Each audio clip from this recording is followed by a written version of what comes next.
하나님이 말씀하시기를 말세 내가 내 영을 모든 육체에 부어주리니 너희의 자녀들은 예언할 것이요 너희의 젊은이들은 환상을 보고 너희의 늙은이들은 꿈을 꾸리라. 그때 내가 내 영을 내 남종과 여종에게 부어주리니 그들이 예언할 것이다. 하나님은 영이시니 예배하는 자가 영과 진리로 예배할지니라. 아멘.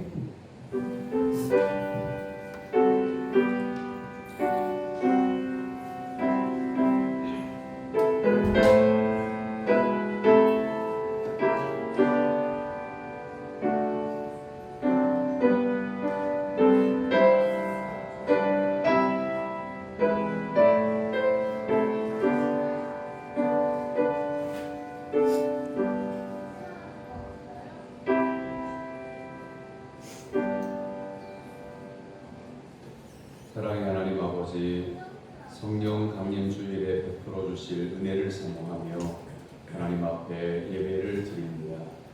삼일체 하나님, 우리가 드리는 예배를 받아 주옵소서. 진리의 영이신 성령님께서 예배하는 우리의 영안을 열어주사 영광 중에 계신 걸어가신 하나님을 뵙게 도옵소서. 오순절 마가의 다락방에 임하셨던 것과 같이 오늘 또 이곳에 임하셔서 예배하는 우리 모두를 성령님의 은혜로 충만하게 하여 주옵소서.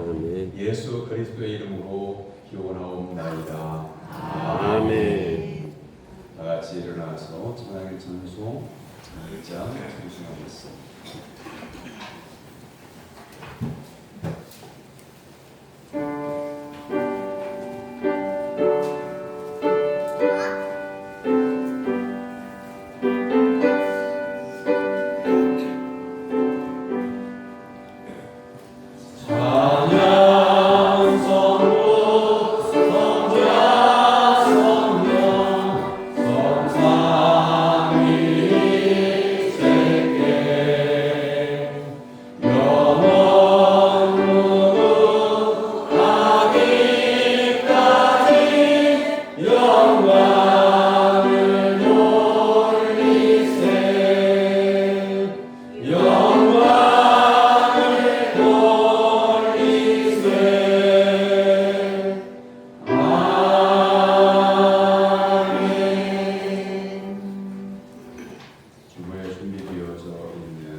사랑하는 하나님 아버지, 하나님은 성령을 근심하게 하달라고 하셨으나 저희는 지난 한 주간 동안 악독과 고함과 눈물과 떠드는 것과 비방하며 육체의 욕심을 따라 살았습니다.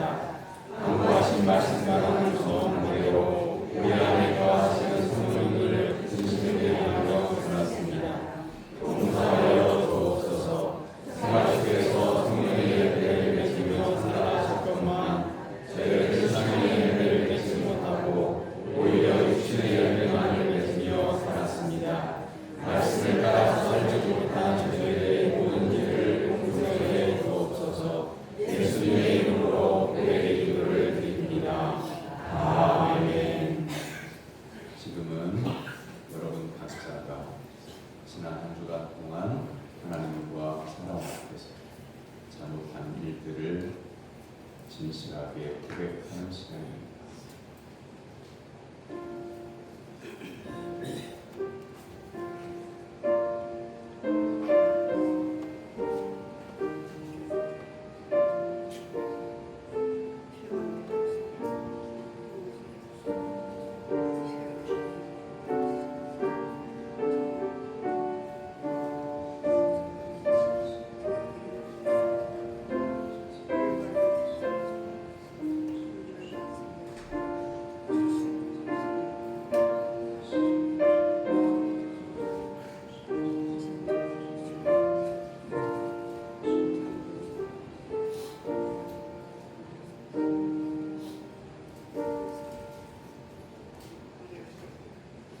믿음으로 자신의 삶을 의하고 자복하는 성도들에게 하나님은 죄사함을 말씀으로 선언해 주십니다.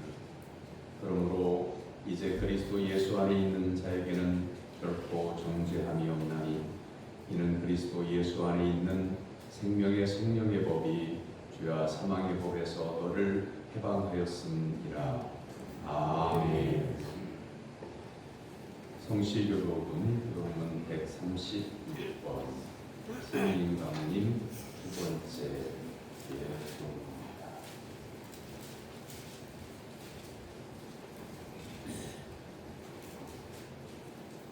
그 후에 내가 내 영을 만민에게 부어주리니 너희 자녀들이 장래를 말하였으며 너희 늙은이는 꿈을 꾸며 너희 젊은이는 이상을 볼 것이며 그때 내가 또 내 영을 만민과 너희에게 부어줄 것이며 내가 이적을 하늘과 땅에 베풀리니 곧 피와 불과 연기 기름이라. 여호와의 크고 두려운 날이 이르기 전에 해가 어두워지고 달이 핏빛같이 변하려니와 누구든지 여호와의 이름을 부르는 자는 구원을 얻으리니 이는 나 여호와의 말대로 시온산과 예루살렘에서 피할 자가 있을 것이니 남자 중에 나 여호와의 법을 하는 자가 있을 것이니라. 아멘. 사도신경으로 신앙을 고백합니다. 나는 전하시는 아버지 하나님 천지의 창조를 믿습니다. 나는 그의 일하신 아들 우리 예수 그리스도를 믿습니다. 그는 성령을 입히려 동정녀 마리아에게 나시고 본디오 빌라도에게 고난을 받아 십자가에 못 박혀 죽으시고 장사한 뒤 사흘 만에 죽은 자 가운데서 다시 살아나셨으며 하늘에 오르시어 전능하신 아버지 하나님 편에 앉으시다가 거기로부터 살아있는 자와 죽은 자를 심판하러 오십니다. 나는 성령을 믿으며 거룩한 공교회와 성도의 교제와 죄를 용서하는 것과 몸의 부활과 영생을 믿습니다. 아멘. 자리에 앉아서 191장 찬송하는 가운데 다 같이 기도할 때에 흥덕현 장면을 기도해 주십니다.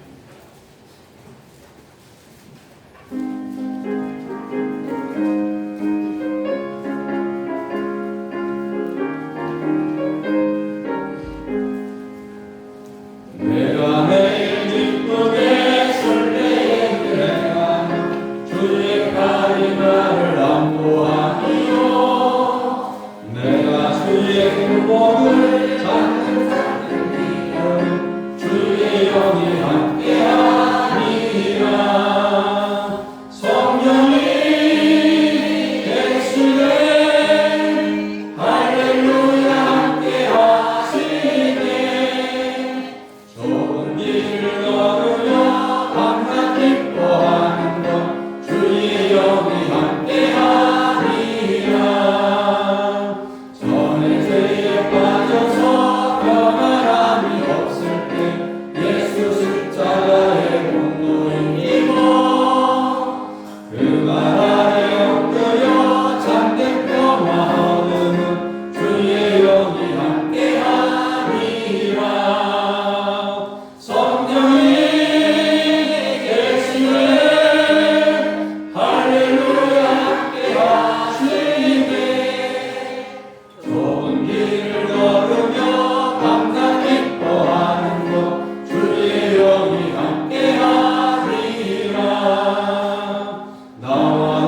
경배를 받으시기에 합당하신 하나님 아버지, 6월달 둘째주 감사 예배를 드릴 수 있도록 인도하신 임마누엘의 하나님을 찬송합니다.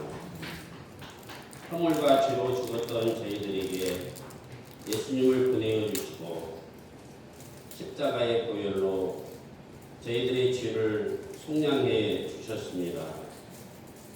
그리고 부활의 첫 열매가 되어 주신 예수 그리스도의 은혜와 사랑을 감사드립니다.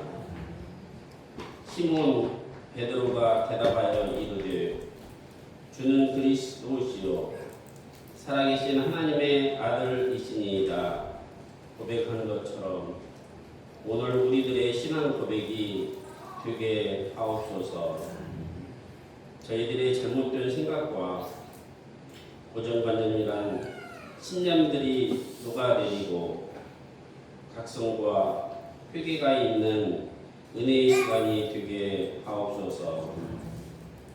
성령 하나님께서 인도하셔서 죽은 나사로를 살리시고 치유하셨던 것처럼 저희들의 몸과 마음이 치유함을 받는 복된 시간 되게 하옵소서. 오늘 말씀을 대언하시는 목사님에게 베드로와 같이 성령이 충만하게 해 주시고 영력과 건강한 체력을 허락하여 주옵소서. 하나님의 말씀을 강하고 담대하게 선포할 수 있도록 인도하시고 사탄 마귀와 악한 영은 떠나가게 하시고 크고 풍성한 은혜와 사랑이 임하게 해 주옵소서. 저희 민족과 백성들에게는 소망이 되고 전도와 세계의 선교의 문이 활짝 열려지게 해 주옵소서. 하나님 아버지, 이제 새로운 대통령을 세워 주셨습니다. 하나님을 경외하고 칭찬을 받는 지도자로 우뚝 서게 하시고 하나님의 나라와 영광을 위해서 크게 쓰임받게 하옵소서. 저희 백성들이 영원토록 하나님을 예배하고 찬송하는 나라와 민족이 되게 하옵소서. 비판하고 비평만 하는 정치가 아니라 동서가 화합하고 섬김을 다하는 정치, 선진국이 되게 하여 주옵소서.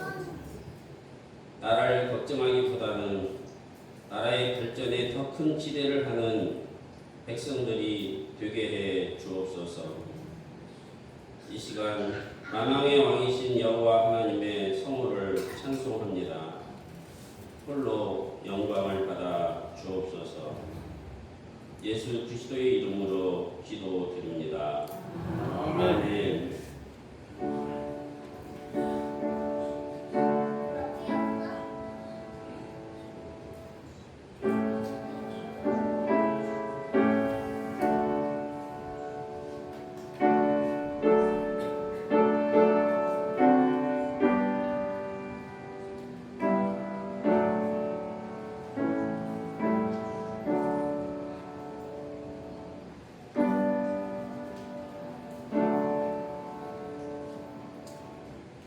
믿음으로 성도들이 하나님께 드린 예물을 모험합니다.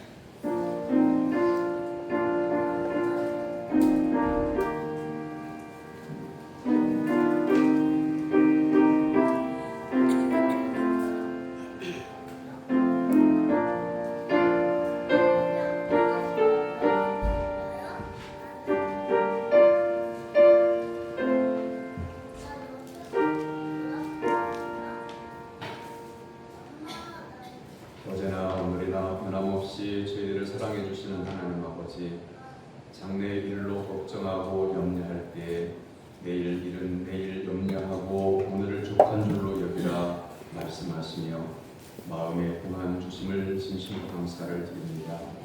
항상 하나님께 주신 것을 감사하고 하나님의 뜻을 헤아리며 살아가는 지혜자가 되게 하옵소서. 지난 한 주간도 넘치는 사랑과 기쁨을 주심에 감사하고 믿음으로 시의 1조를 드립니다. 각양의 감사 예물을 구별하여 드립니다. 이 땅에 생명 주신 감사에서 생일 감사헌금을, 범사의 감사에서 범사 감사 예물을 구별하여 드립니다. 감사하는 마음속에 더 큰 은혜가 임하게 해주시고 소원하는 기도의 제목이 응답될 수 있도록 은혜를 베풀어 주옵소서. 하나님 앞에 작정한 예물 주저헌금과 건축헌금과 일천번제와 선교헌금을 구별하여 드립니다. 모든 예물을 받으시고 차원하여 드리는 성도들의 심령에 큰 기쁨을 허락하여 주옵소서. 성미를 구별하여 드립니다. 농사에 얻은 농산물을 구별하여 드립니다. 하나님의 나라와 의를 맛보며 사는 성도들이 될 수 있도록 도와 주시옵소서.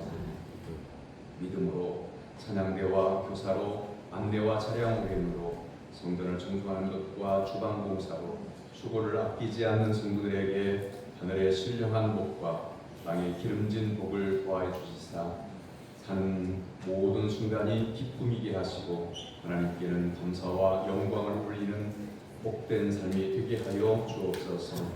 육신의 양함으로 고생하는 성도들에게 성령의 치유하는 강선을 비춰주시고 치유의 은혜를 허락하여 주옵소서. 믿음의 주요 온전하게 하시는 예수님만 바라보는 믿음의 성도들이 되게 하여 주시기를 원하오며 예수님의 이름으로 기도하옵나이다. 아멘. 하나님께서 오늘 우리에게 주신 말씀은 사도행전 4장 5절에서 12절까지입니다. 사도행전 4장 5절에서 12절까지.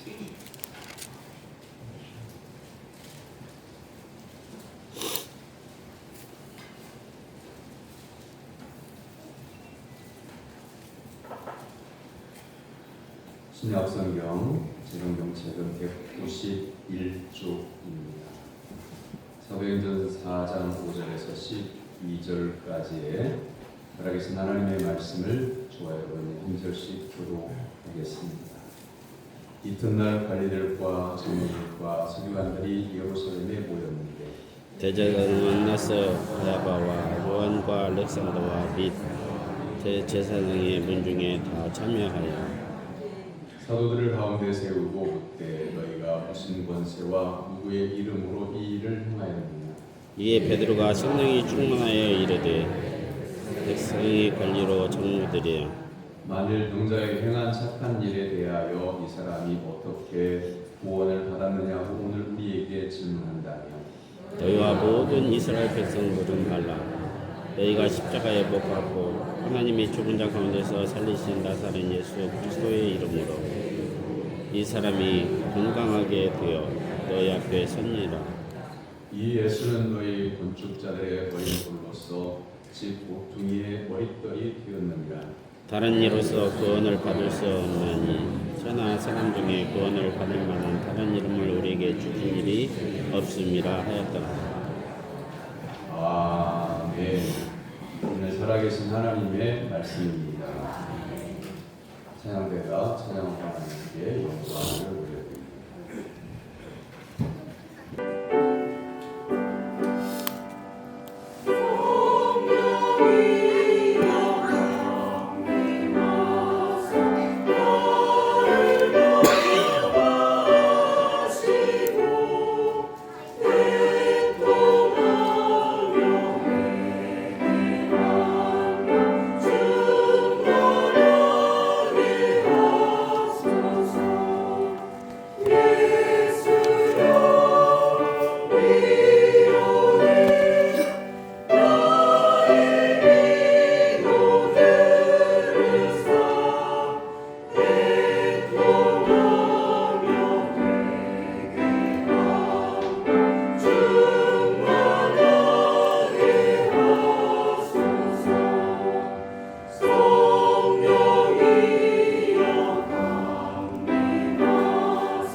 하나님 앞에 나온 사랑 성도 여러분에게 하나님께서 예배하신 하늘의 신령한 은혜가 임하게 되기를 주님의 이름으로 축원합니다.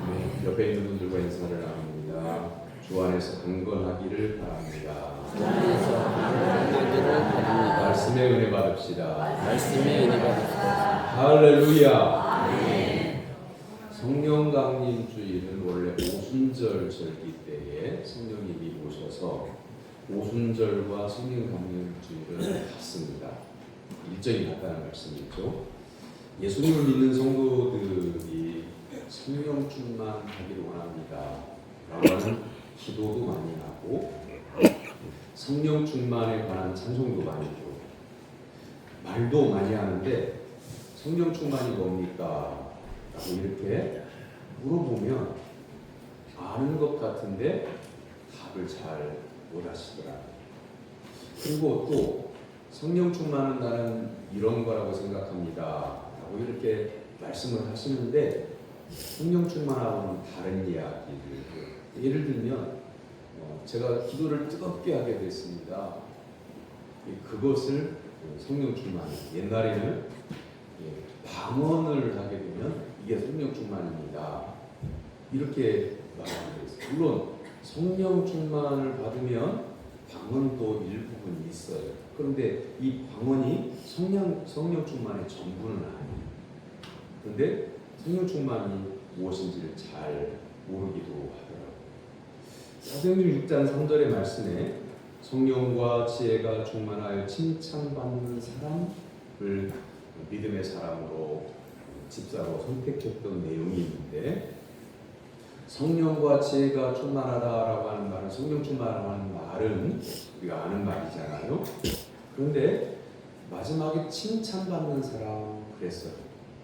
자, 그러면 성령 충만 없이도 사람들에게 칭찬을 받기 위해서 잘 하면서 살아요.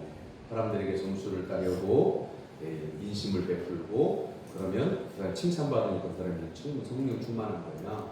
그게 아니라 일상생활 가운데서 성령의 은혜를 입은 신부는 이미 심령이 변화를 받았기 때문에 생각하는 것이 성령의 생각을 하게 되고 말하는 것이 성령을 따라 말하게 되고 삶이 달라지게 되는 거죠. 우리가 농사를 짓다 보면 나무가 부실할 때에 접붙이기를 합니다. 좋은 품종의 나무로 접붙이게 되죠. 그러면 이 접붙인 나무는 신기하게도 그 접붙인 종자의 나무에 꽃이 피고 열매를 맺히게 돼요. 그것처럼 우리는 원래 돌 감람나무 같은 존재, 변화되지 못한 존재. 그리고 성경적으로 표현하면 본질상 본질 자체가 진노의 자녀예요. 사단에게 쓰임받아서 그걸 죄악인지도 모르고 사단의 동무로 타기도 하고 그랬던 본질을 가지고 있는 사람이 성령의 감동을 받아서 예수님을 영접한 것을 성경은 예수 그리스도께 접붙임 바 되었다 이렇게 표현을 하죠. 그러면 이제 우리의 삶의 본질이 사람의 본질이 달라져야 되는 거죠. 예수님을 믿고 난 다음에도 때로는 뜨겁게 찬송을 하기도 하고 때로는 뜨겁게 눈물로 기도하기도 하지만 대부분의 일상생활은 옛날 예수님을 믿기 전하고 같다고 하면 제대로 접붙여진 게 아닌 거예요. 예수님께 접붙여진 것이 마치 나무를 접붙였을 때 좋은 종자의 나무가 시들어버려서 접붙인 곳에 실패한 것과 같이 우리가 예수 그리스도를 구주로 믿게 되면 우리의 마음의 변화를 받아서 회개에 참된 열매를 맺게 되는데 그것이 연결되지 않는다고 하면 이게 접붙인 것이 실패하고 있는 거예요. 성령 충만을 헬라어에서는 플레티스테이스 푸뉴마토스 하기우라고 이렇게 기록하고 있는데 플레스데이스라고 하는 말은 채우다, 가득해지다 그런 뜻이 있어요. 그러니까 우리는 원래 본질적으로 사람이 모자람이 있어요. 허물이 있어요. 최선을 다해 살아도 우리의 인간성이 100% 우리 인류에게 모범이 될 만큼 온전해지지 못해요. 그런데 성령님께서 우리의 마음에 오시면 성령으로 가득해진다. 이렇게 말씀하고 있습니다.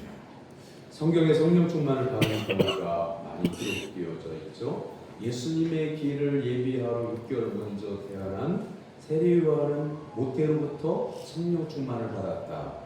라고 누가복음 1장 15절은 증거하죠. 예수님께서도 공생애를 시작하실 때에 성령에 이끌리셔서 광야로 가셔서 40일 동안 금식하며 기도하셨다는 내용이 누가복음 4장에 기록되어져 있죠. 그렇다고 하면 우리가 참 믿음의 삶을 하려고 하면 나는 오늘부터 교회 열심히 다녀야 되겠다라고 하는 인간적인 결심이 아닌 성령을 받고 성령의 이끌리심을 받아야 참된 그리스도인으로 살게 된다는 말씀이죠.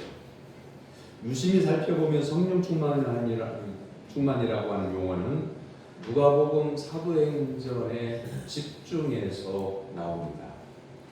그럼 알고 있다시피 누가복음과 사도행전의 저자는 누가? 같은 사람입니다. 의사 누가라고 하는 사람이 누가복음과 사도행전을 기록을 했어요. 그래서 성령 충만을 이 누가복음과 사도행전에서 집중적으로 말씀하고 있습니다. 그래서 성령 충만을 누가의 성령님이라 이렇게 신학자들은 말하기도 합니다. 성령은 호흡, 바람, 공기의 흐름처럼 이해되어집니다.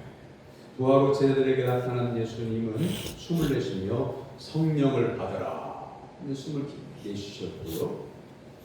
사도행전 2장 2절에서는 호련히 하늘로부터 급하고 강한 바람 같은 소리가 있어 그들이 앉은 온 집에 가득하니 라고 이렇게 말씀하고 있습니다.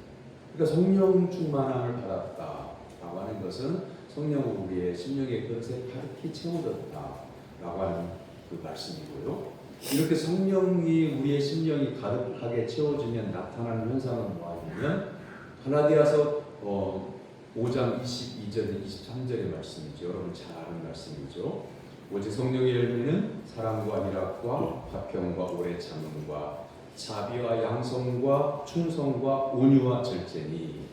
자, 이 성령의 9가지 열매를 나열하고요. 이 같은 것을 금지할 법이 없느니라. 이렇게 말씀하고 있어요. 그 말은 그러면 이 말씀은 무슨 뜻이냐면 성령이 우리에게 오시잖아요. 성령의 9가지 열매가 막히지 않고 열려요.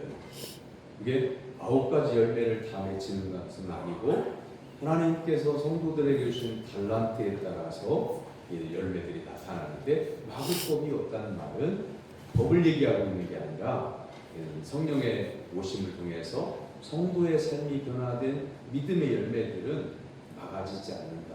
자연스럽게 나온다는 그런 말씀이죠. 그러면 성령 충만은 왜 필요할까? 우리가 성령 충만을 받으라 외치기도 하고 성령을 주옵소서 부르짖어 기도하기도 합니다.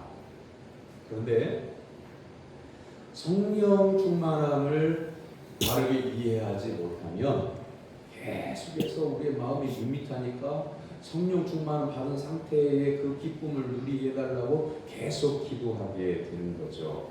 성령 충만은요, 한마디로 말하면 우리의 삶에서 예수님을 믿는 성도답게 살아가는 삶이 마음에서부터 그리고 행동과 삶에서 나오는 것을 말하는 겁니다. 성령 충만한 삶이 무엇인지 쉬운 예를 들어볼게요. 예를 들면 어떤 성도가 성령 충만을 사모하면서 뜨겁게 기도했다고 보십시다. 기도하고 난 다음에 일어서서 나올 때 성도들을 만났어요.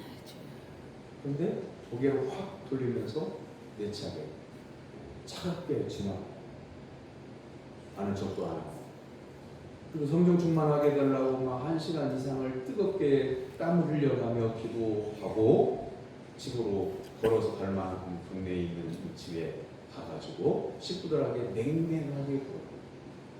그럼 성령 충만이 무엇인지를 이분은 이해를 못하는 거예요. 성령이 충만해지면 갈라디아서 5장 22절 이하에 나오는 성령의 9가지 열매가 삶 가운데에 나타나는 거예요. 내가 그 열매 맺혀야 되겠다. 하나님 사랑이라는 열매 맺히기 원합니다. 성령의 9가지 열매 중에서 온유라고 하는 열매 맺히기 원합니다. 온유한 열매 맺히게 해주세요. 이렇게 기도하고 노력한다고 해서 온유의 열매가 맺히는 게 아니라 성령이 우리의 마음에 임하십니다. 온유의 열매도 맺히고 절제의 열매도 맺히고 오래 참음의 열매도 맺혀지는 거예요. 오래 참음을 하나 예를 들어 볼까요? 여러분 가족끼리 대화를 하다가 내가 못 참고 조금도 못 참고 그냥 버럭 화를 냅니다. 그래서 가족들이 내가 버럭 화를 낼 때마다 싫어합니다. 예수님을 믿는 우리가 버럭 화를 내는 것을 우리가 고쳐야 되지 않겠나. 그럼 성령을 사모하면 오래 참음의 열매가 나타나는 거지. 버럭 화를 내는 사람이 기도한다고 해서 나는 버럭 화를 내는 거 고치려고 한다. 가족들에게 선언한다고 해서 고쳐지는 게 아니에요.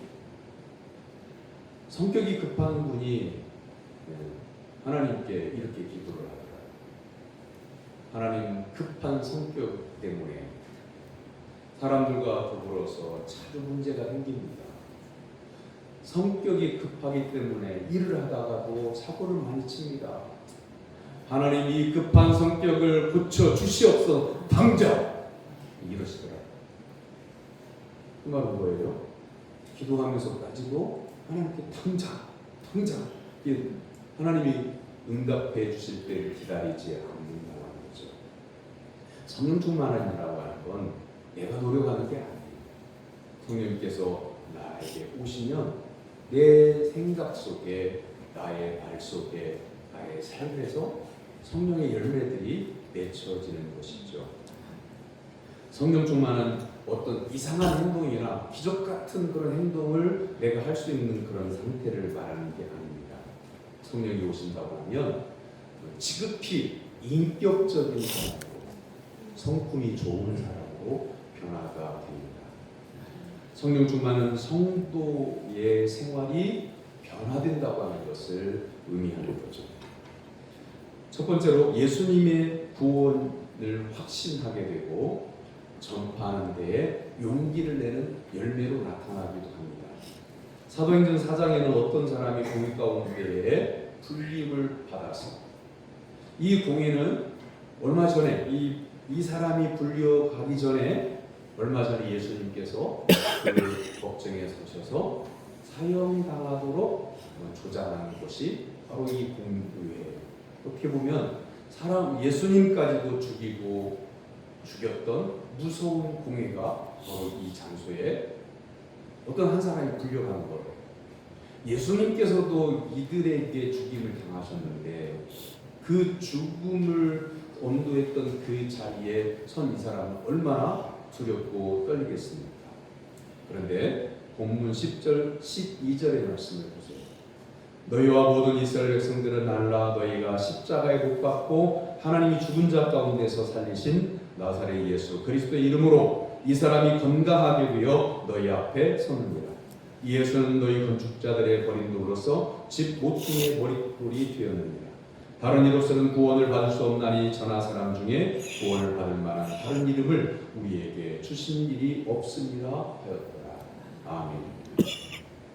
예수님을 십자가에 못 박았던 공회 앞에서 담대하게 예수님을 통해서만 구원받을 수 있다고 전하는 이 사람은 누구입니까?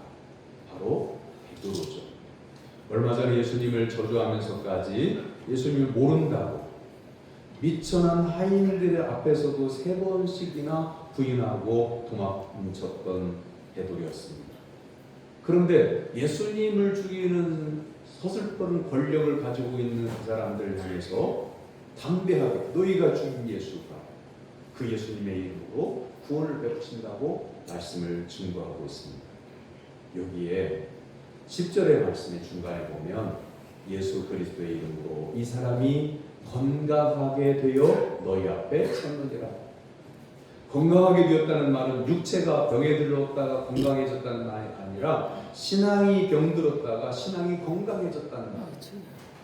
신앙이 병들었기 때문에 3년 동안이나 모시고 따라다니면서 말씀의 가르침을 받았던 그 예수님을 자신이 부인하죠. 이 베드로는 예수님이 12 제자 가운데 첫 번째 부름을 받아. 그래서 쟤들과 누가 크냐, 쟤들 중에 누가 크냐고 이렇게 서로 다툴 때마다 내가 제일 먼저 부름 받았으니까 내가 첫 번째 제자지 라고 이렇게 자기 이름으로 말했던 사람. 그런데 예수님을 3번씩이나 저주하면서까지 부인했고, 신앙이 병들었습니다. 신앙이 건강해져서 너희 앞에 섰다. 너희가 죽인 예수 그리스도가 그 예수님만이 구원의 주가 되신다 라고 이렇게 말씀을 담대하게 선포하고 있는 거죠. 성령님을 우리의 마음에 모시게 되면 예수님을 구주로 믿고 구주이심을 확신하게 되고 또한 복음의 증거를 용기 있게 하게 되는 겁니다. 두 번째는 천국에 가게 될 것이라고 하는 믿음을 갖게 됩니다. 사도행전 7장 55절에 예루살렘 교회의 최초의 일꾼이었던 스데반 집사님이 교회를 박해하는 사람들에 잡혀서 돌에 맞아 하나님의 품에 안기는 그런 장면이 나옵니다. 스데반 집사님은 돌에 맞았을 때 천사와 같은 얼굴을 하고 천국에 계신 주님을 바라보았다고 성경은 말씀합니다. 하나님 우편에 앉아 계시다가 자신의 영혼을 받으시려고 일어서시는 그 예수님을 바라봅니다. 스데반 집사님이 이렇게 된 것은 성령 충만하여 예수님의 영이 함께 하셨기 때문입니다. 사도행전 7장 55절, 56절 바로 뒷장에 있으니까 찾아보겠습니다. 한 3장 정도 넘기면 사도행전 7장이 나오고요. 사도행전 7장 55절, 56절 말씀.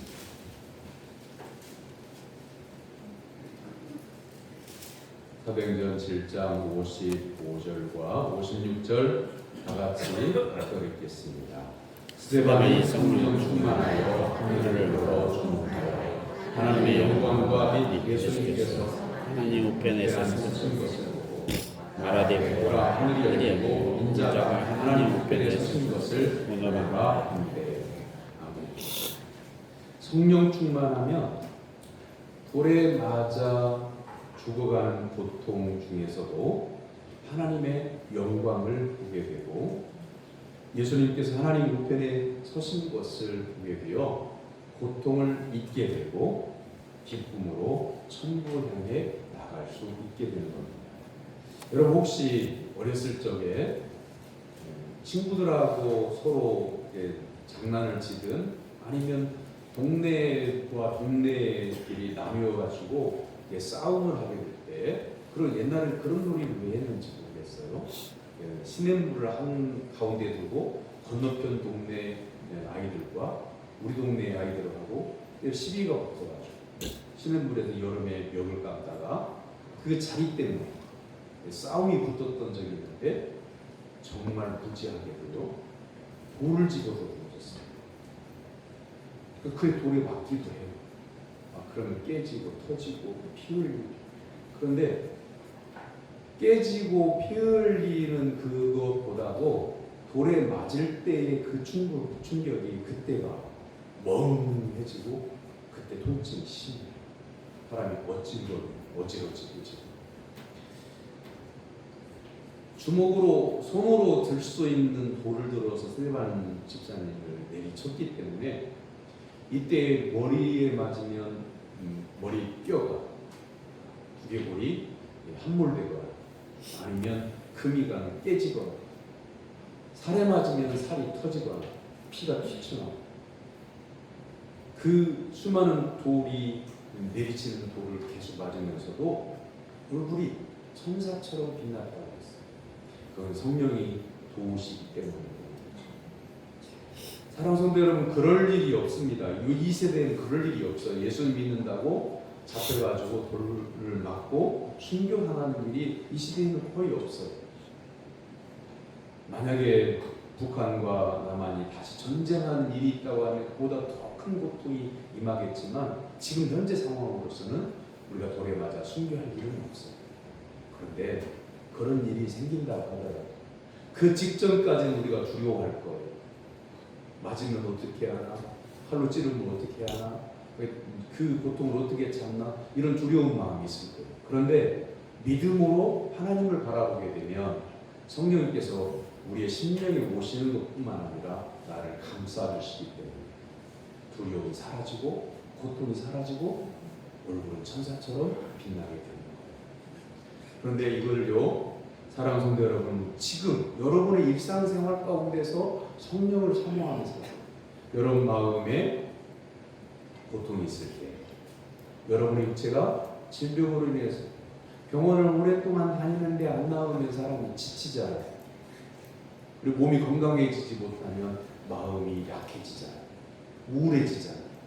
그럴 때 참 안타깝습니다만 제가 신방 가가지고 성경 읽어드리고 말씀에 확신을 드리고 그리고 손을 얹고 기도하고 성도님들이 아멘 아멘 아멘 아멘 하나님의 말씀 전해주시고 그다음에 기도해 주셔서 감사합니다.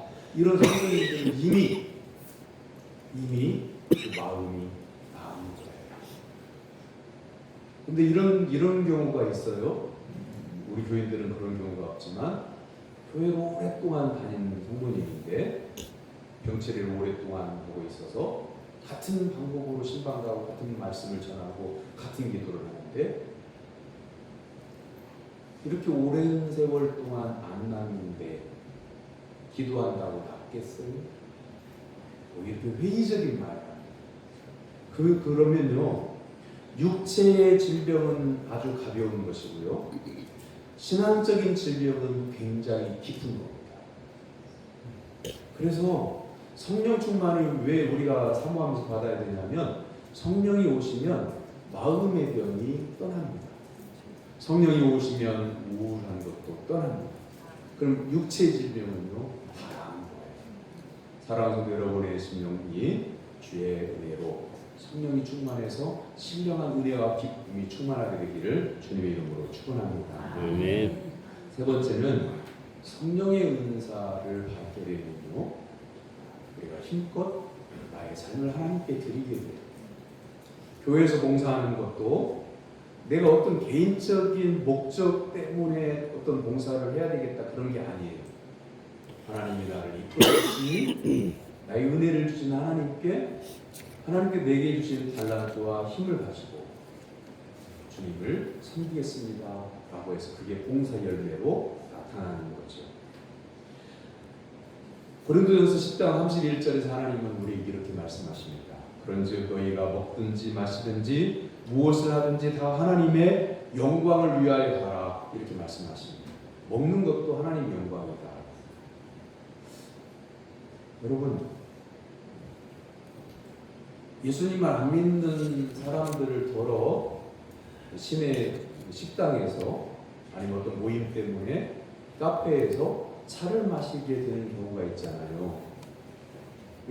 예수님을 안 믿는 사람들이 대부분인 그 자리에서 커피를 앞에 놓고 아니면 차를 앞에 놓고 호부차를 앞에 놓고 딱 나오자마자 하나님께 잠깐 감사의 기도를 하고 그리고 잠을 들어서 한 모금 목을 축일 때 예수 안 믿는 사람들이 이렇게 물어봐요. 아니, 차를 마실 때도 기도하는가요?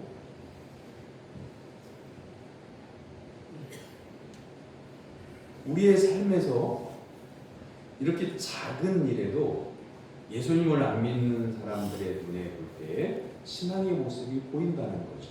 우리는 밥을 먹을 때에 식사에 감사의 기도를 하는 것을 어떻게 보면 어떤 때는 진짜 감사해서 기도하는 경우도 있지만 그냥 밥 차려놓고 기도를 하기 위해서 머리 숙였다가 숟갈을 들어서 한 수 줄 때 내가 뭘 기도했지? 그럴 때도 있잖아요.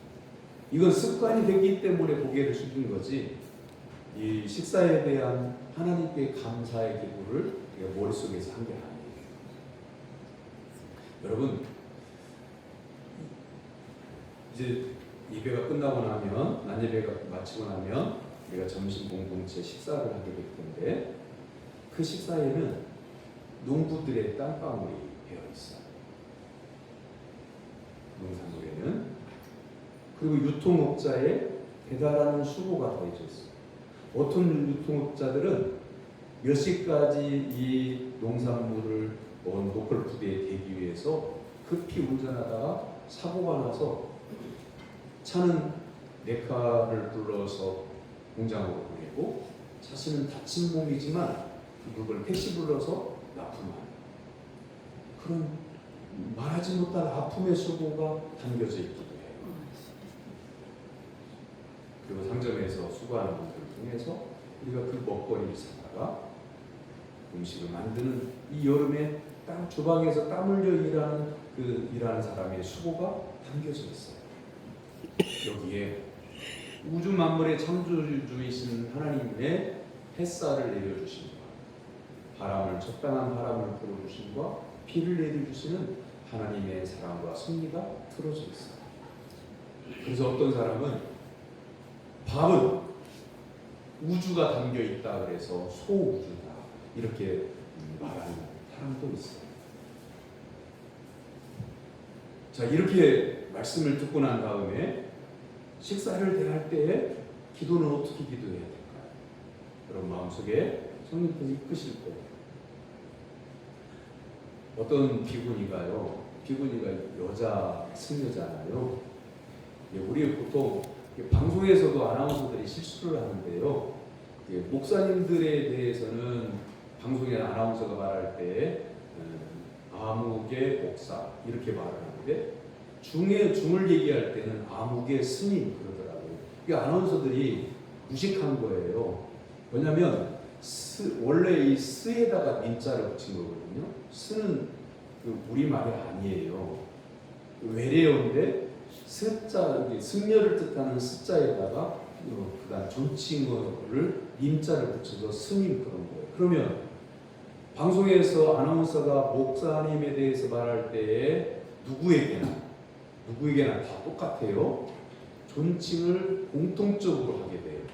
그러면 아무개 목사, 어느 교회 아무개 목사가 이러했습니다 라고 하는 뉴스를 했으면 아무개 스님이라고 하는 게 아니에요. 그때는 아무개 승려가 이런 일을 했습니다. 승려라고 해야 되는 거예요. 근데 중들에 대해서는 스님 그러고 님자를 붙이고 목사에 대해서는 목사 이렇게 이게 형평성이 맞지 않는 그런 말 하는데요. 이야기하려고 하는 거예요. 어떤 기독교인이 비구니 그러니까 여승려에게 식사 초대를 해봤대요. 교인인데 내가 가서 밥을 먹어야 되나 말아야 되나 일 때문에 식사 초대를 받은 건데 고민을 하다가 밥 먹는 일인데 뭐 그래서 이제 절에 가서 밥을 먹게 됩니다. 근데 그 여승려가 밥상을 차려주더니 그러더래요. 제가 기도해도 될까요? 생소하잖아요. 승려가 식사 기도를 한다고 하니까 하지 말라고 할 수도 없고 중이 또 이상하게 기도하면 어떻게 하지? 그러면서도 예 그랬는데 승려의 기도가 시작됐어요. 우주 만물을 창조하신 창조주께서 주신 이 신뢰 농부의 수고로의 땀방울을 통해서 또 이 음식을 만든 사람의 수고를 통해서 우리가 먹게 되었습니다. 그리고 난 다음에 마무리를 어떻게 할까요? 중들을 기도를 이렇게 기도를 하다가 앞에 앉아 있는 기독교인들을 이렇게 바라보더니 아멘 그러더래요. 중이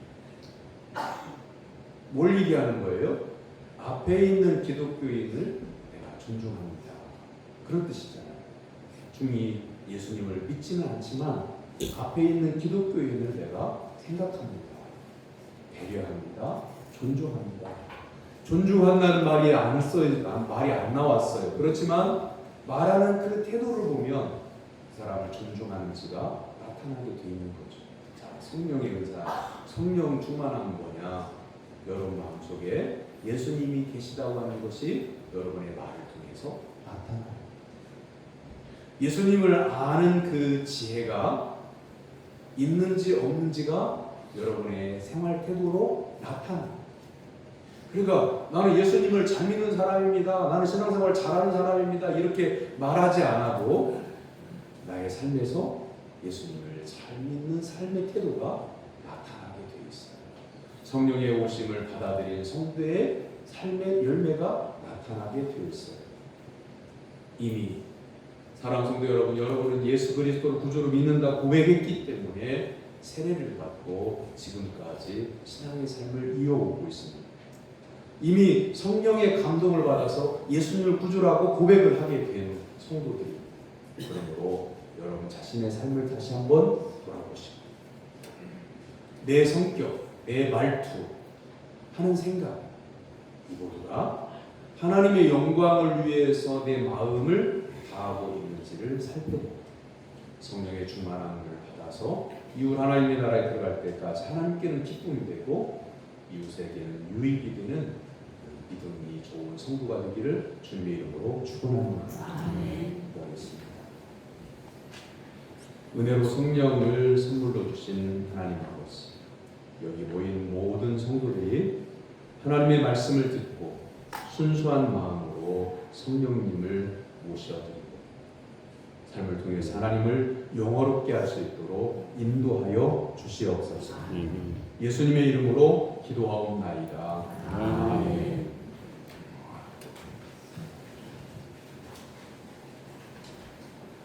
세가족교육 오늘 또 오후 12시 5분에 모입니다.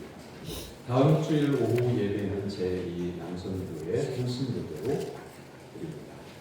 그리고 화요일 날 우리 교회 화단에 큰 나무가 있는데 매해마다 장마철 때마다 동네 분들도 말씀하시고 건이가 자꾸 들어와요.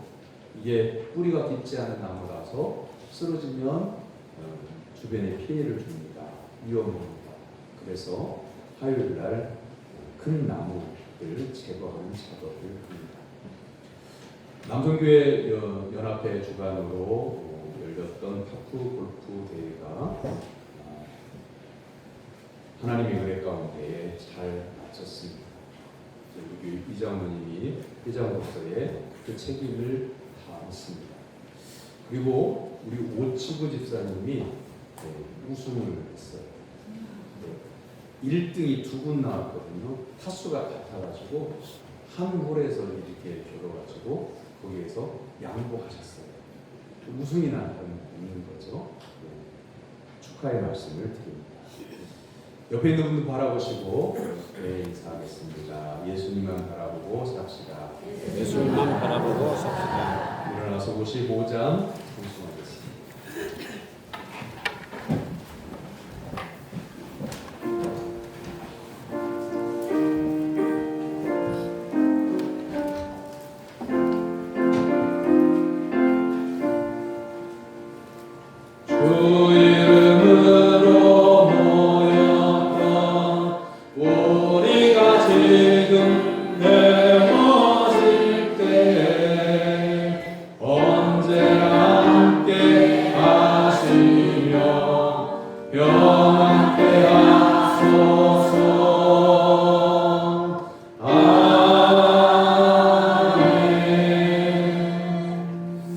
하나님의 사랑과 은혜로 구원받은 사랑하는 성도여, 삶의 현장으로 나아가 복음을 전할 것을 주님의 이름으로 위탁합니다. 여호와는 내게 복을 주시고 너를 지키시기를 원합니다. 여호와는 그의 얼굴을 내게 비추사 은혜 베푸시기를 원합니다. 여호와는 그 얼굴을 내게로 향하여 드사 평강 주시기를 원하노라. 아멘.